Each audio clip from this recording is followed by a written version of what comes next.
The blade adapter kit includes the parts that secure the cutting blade to your mower. The kit includes the blade adapter, the blade support, and the blade bolt. Often if one of these parts wears out, the others will also be worn. The kit makes it easy to replace all the parts and get your mower running again. Installing the blade adapter kit is a repair that you can do yourself, and I'm going to show you how. Hi, I'm Mark Socha. Do-it-yourself repairs like these are easier than you might think.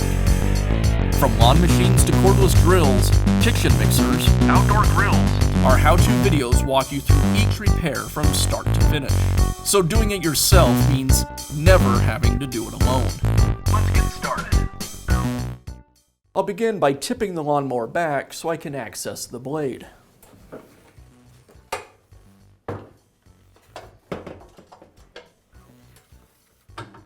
I'll remove the bolt that secures the blade to the mower.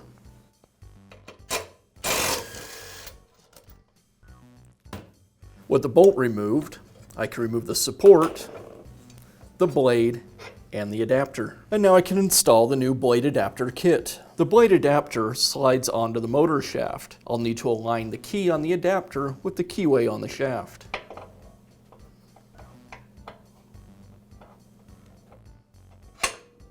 To install the blade, I'll align the special cutout on the blade with the key on the blade adapter.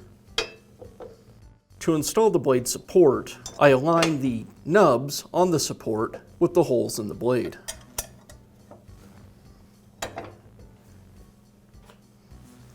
And I'll secure everything with the blade bolt.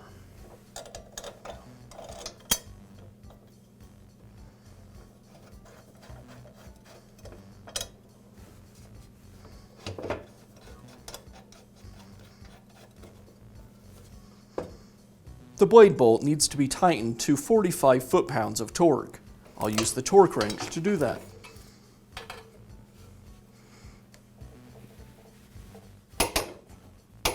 And that's all it takes to install a new blade adapter kit in your lawnmower. Be sure to check back often for new videos and expert advice. If you found this video helpful, give us a thumbs up And leave a comment.